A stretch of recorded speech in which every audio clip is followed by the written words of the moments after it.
शेती माझी प्रयोगशाळा या यूट्यूब चॅनलमध्ये मी आपलं स्वागत करतो. या चॅनलवर आपण नवीन असाल तर या चॅनलला सबस्क्राईब करा. या चॅनलचे नवनवीन व्हिडिओ पाहण्यासाठी बेल आयकॉन नक्की दाबा. आपणास व्हिडिओ आवडल्यास लाईक आणि शेअर अवश्य करा.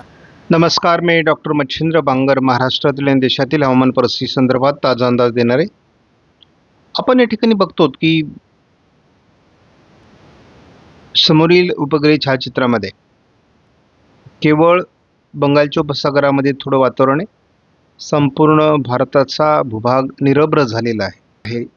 ज्या ठिकाणी जे मान्सून ट्रप आहेत त्यामुळे त्या बाजूने थोडं वातावरण आहे, परंतु विशेष वातावरण सध्या भारतामध्ये नाही.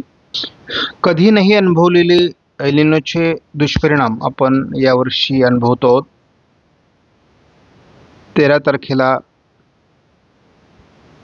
आंध्र प्रदेशमध्ये आपल्याला उष्णतेची लाट दिसते. जुलै हा तसा पावसाचा महिना भारतामध्ये, परंतु आपल्याला उष्णतेची लाट दिसते. ही अतिशय आश्चर्यकारक बाब आहे, हे आपल्याला लक्षात घेतलं पाहिजे. तेलंगणापर्यंत पाऊस आहे, परंतु बाकी भारतातील पाऊस कमी झालेला आहे. 14 तारखेला देखील उष्णतेची लाट आंध्र प्रदेशमध्ये कायम आहे आणि इतरत्र देखील उष्णतेची लाट जरी दाखवली नसली तरी पावसाचं प्रमाण जसं कमी होतं तसं उष्णतेचं प्रमाण वाढण्याची शक्यता वाढते. केवळ पूर्व भारताकडे थोडं पावसाळी वातावरण आहे. बंगालच्या उपसागराच्या किनारपट्टी भागात वातावरण आहे. मात्र महाराष्ट्रात 14 पर्यंत कुठलंही वातावरण दाखवण्यात आलेलं नाही. 15 तारखेला आपण स्थानिक वातावरण सांगतो, परंतु भारतीय हवामान खात्याकडून असं कुठल्याही प्रकारचा अंदाज महाराष्ट्रामध्ये देण्यात आलेला नाही. 16 तारखेपर्यंत भारतात अगदी किरकोळ काही राज्यांमध्ये पावसाची परिस्थिती आहे, अन्यथा कुठेही पाऊस नाही. जुलै महिना सर्वाधिक देशातला पावसाचा जवळपास 17 तारखेपर्यंत आपण बघतो. विशेष पाऊस नाही आहे भारतामध्ये.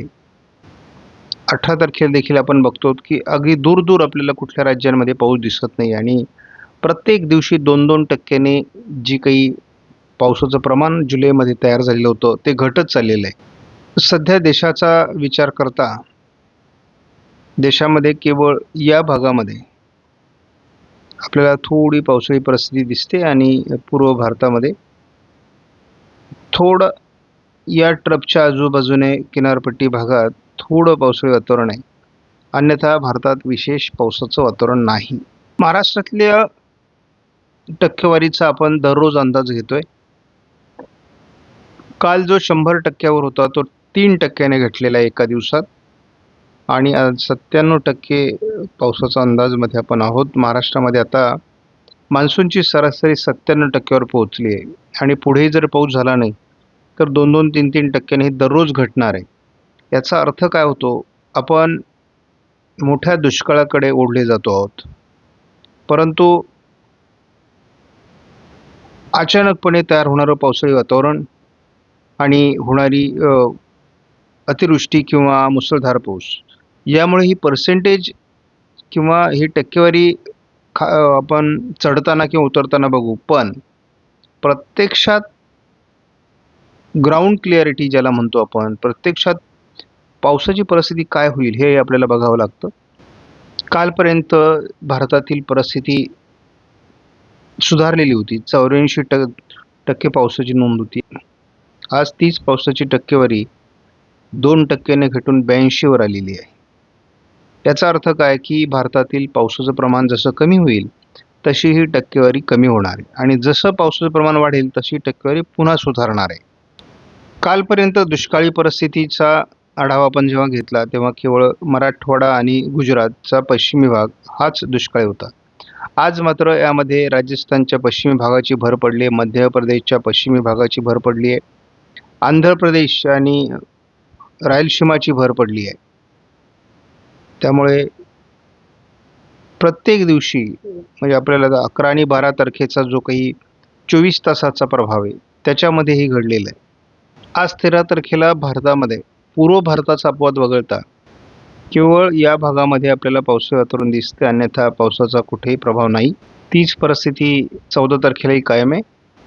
तीच परिस्थिती 15ला कायम आहे, परंतु कोकण किनारपट्टी गुजरातकडे ढगाळ परिस्थिती वाढेल. वातावरणात काहीही सुधारणा 16 तारखेला देखील नाही. 17 तारखेला विखुरलेल्या स्वरूपात पावसाच्या घटना महाराष्ट्रात असू शकतात, मात्र वातावरणात खूप निगेटिव्ह परिणाम होतोय. तीच परिस्थिती आपल्याला 18 तारखेलाही दिसते. 19 तारखेपासून कमीत कमी ढगाळ परिस्थिती तरी वाढेल. भारतात काही भागात पावसाची सुरुवात होऊ शकते. कोकण किनारपट्टीला हलकी पावसाळी सुरुवातीची शक्यता वाढते. त्यामुळे महाराष्ट्रात पावसाच्या शक्यता ह्या 20 तारखेपासून आहेत.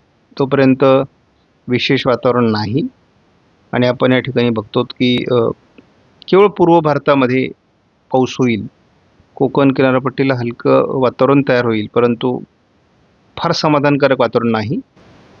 थोड्या पावसाळी ॲक्टिव्हिटीज 21 तारखेपासून सुरू होतील आणि पाऊस जो सुरू होणार आहे हा संपूर्ण मान्सूनची जी ट्रप आहे हिमालयाला पॅरलल, या भागामध्ये आपल्याला मान्सूनच्या थोड्या ॲक्टिव्हिटीज दिसतील. कोकणामध्ये थोड्या ॲक्टिव्हिटीज वाढू शकतात. JFHच्या या न्यूमेरिकल मॉडेल प्रिडिक्शननुसार पहिल्यांदा पावसाळी परिस्थिती थोडी महाराष्ट्रामध्ये, अगदी ती पण महाराष्ट्राच्या उत्तरेकडून आणि कोकणामध्ये 22 तारखेला दिसते. म्हणजे 22 तारखेपर्यंत देखील महाराष्ट्रात विशेष पाऊस नाही, भारतात पाऊस नाही.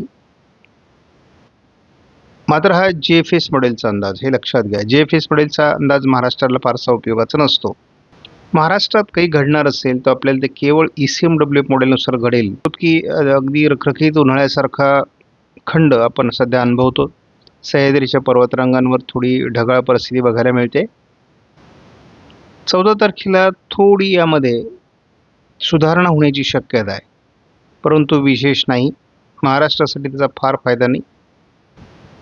15 तारखेपासून ECMW मॉडेलने वातावरणीय बदल दाखवलेले आहेत, परंतु मी यापूर्वी सांगितलेले एल निनोच्या वर्षामध्ये मॉडेलचे जे रिझल्ट आहेत ते अतिशय 50% आहेत.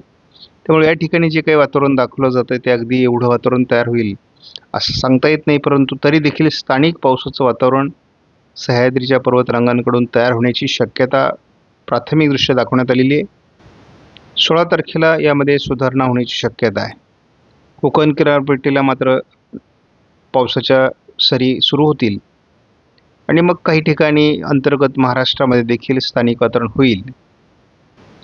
17 तारखेलाही वातावरणात थोडी सुधारणा आहे, परंतु फार समाधानकारक नाही. 18 तारखेपासून मात्र ठिकठिकाणी महाराष्ट्रात पावसाची शक्यता वाढते आहे. तोपर्यंतचे वातावरण हे अतिशय किरकोळ आहे, परंतु काही घटना आपल्या उत्तर महाराष्ट्रामध्ये, मध्य मराठवाड्यामध्ये किंवा कोकण किनारपट्टीला वाढताना दिसतात, पूर्व विदर्भात वाढताना दिसतात. 19 तारखेपासून कोकणातील वातावरण सह्याद्रीच्या आजूबाजूने बदलेल आणि पावसाला सुरुवात होईल. 20 तारखेपासून तर महाराष्ट्रामध्ये खास करून कोकण किनारपट्टीला काही ठिकाणी मुसळधार पावसाची शक्यता आहे आणि पहिल्यांदा लातूर, धाराशिव, सोलापूर, बीड या भागात पावसाचं वातावरण तयार होताना दिसते स्थानिक स्वरूपामध्ये. 21 तारखेला थोडं पूर्व विदर्भ आणि कोकण असं पावसाळी वातावरण आहे. 22 तारखेला थोडं पूर्व विदर्भ आणि कोकण असं पावसाळी वातावरण जरी असलं तरी कोकणातला पावसाचा प्रभाव कमी होतोय. अंतर्गत मराठवाड्यातही विशेष पाऊस नाही, म्हणजे आपण साहजिकच आहे, चिंता वाढते. आणि जुलैच्या या कालावधीत जर पाऊस झाला नाही तर मात्र पिकं वाचवणं, पेरलेली कठीण आहे आणि पुढची पेरणी तर अशक्यच आहे. पण 23 पासून पाऊस सुरू होईल असं म्हणत असताना जर सिस्टम महाराष्ट्रावर आलीच नाही तर मात्र ही शक्यता कमी होईल. पूर्व विदर्भात याचा प्रभाव थोडाफार दिसतोय. 24 तारखेला असं दिसतंय की पूर्व विदर्भाच्या अतिशय पुढच्या टोकावरून ही मध्य प्रदेशकडे सरकते, त्यामुळे सुधारणा काही होण्याची शक्यता दिसत नाही. 25 तारखेला आपण बघतो महाराष्ट्राला कलाटणी देऊन, चकवा देऊन ही सिस्टम छत्तीसगड, मध्य प्रदेशकडे सरकण्याची शक्यता आहे. कालपर्यंत जी महाराष्ट्रावर स्पष्ट दाखवली गेली होती वादळी प्रणाली तर महाराष्ट्रावर आता सध्या येताना दिसत नाही. स्थानिक वातावरणावरच समाधान मानावं लागेल आणि स्थानिक वातावरणाचा पाऊस हा अतिशय किरकोळ असतो. आपण याही ठिकाणी बघतो आपण 27 जुलैपर्यंत पोहोचतो, म्हणजे जुलै संपतोय आणि जुलै हा सर्वात अधिक पावसाचा महिना आहे. जर या महिन्यात पाऊस झाला नाही तर मात्र चिंतेचे ढग कठीण आहेत. JFS मॉडेलमध्ये कुठेही पाऊस दाखवलेला नाही. थोडाफार पाऊस आपल्याला ECMW मॉडेलने दाखवला आहे, परंतु तोही फार समाधानकारक नाही. की 15 तारखेपर्यंत कोकण किनारपट्टीला ढगाळ वातावरणाच्या पलीकडे वातावरण महाराष्ट्रात नाही. 20 तारखेपर्यंत महाराष्ट्रात किरकोळ स्थानिक वातावरणाच्या पलीकडे वातावरण नाही. केवळ गोंदिया आणि भंडारा, गडचिरोलीच्या काही भागात थोडा पाऊस होऊ शकतो आणि कोकणात मध्यम ते जोरदार सरींची शक्यता आहे. परंतु एक लक्षात ठेवा, जुलै महिन्याचा पॅटर्न हा केवळ पूर्व विदर्भ आणि कोकणासाठीच असतो, इतरत्र विशेष पाऊस होत नाही. जोपर्यंत एखादी वादळी प्रणाली महाराष्ट्रावर येत नाही तोपर्यंत आपल्याला समाधानकारक पावसाची शक्यता होणार नाही. आपण या ठिकाणी बघतो स्थानिक वातावरणाची शक्यता 13ला नाही आहे, 14ला देखील नाही. 15 तारखेपासून थोडा प्रभाव आपल्याला मॉडेल दाखवतं आहे आणि हे ECMW मॉडेल आहे. आपण केवळ आशेवर या ठिकाणी हा अंदाज बघतो. थोडी अपेक्षा 16 तारखेलाही आहे, 17लाही ठिकठिकाणी थोडं वातावरण निर्माण होईल.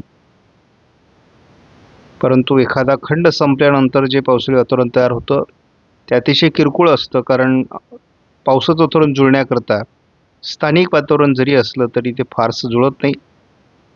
18 तारखेला उत्तर महाराष्ट्रामध्ये थोडं वातावरण जास्त जुळेल असं दिसतंय, कोकण किनारपट्टीलाही असेल. परंतु एकतर मॉडेलचे 50% अंदाज जुळत नाहीत, त्यात अतिशय किरकोळ वातावरण दाखवलं जात आहे. बघूयात कुठलीही सिस्टम महाराष्ट्रावर येण्यासाठी अनुकूल परिस्थिती निर्माण होत नाही. कालपर्यंत आपल्याला महाराष्ट्रावर 100% सिस्टम येईल असं दाखवलं जात होतं. बघूयात आपण. तरी देखील पश्चिमी शाखा ही सक्रिय होण्याची शक्यता 15 तारखेनंतर आहे आणि त्या जीवावर आपल्याला 18, 19, 20 स्थानिक वातावरणाचा पाऊस होईलच. कधीकधी स्थानिक वातावरणाचाही पाऊस आपल्याला एखाद्या सिस्टमपेक्षा चांगला देखील होतो, त्यामुळे आपण तेही बघूयात. पूर्व विदर्भ आणि कोकण असंच पावसाळी वातावरण 21ला आहे, 22ला आहे, परंतु 21-22ला थोडं वातावरण कमजोर आहे. आपण पूर्व विदर्भामध्ये केवळ पावसाची शक्यता बघतो, पण ती अतिशय शेवटच्या टोकाला आहे. हे आपण 23पर्यंत पुन्हा मान्सून 21, 22, 23 वीक बघतो.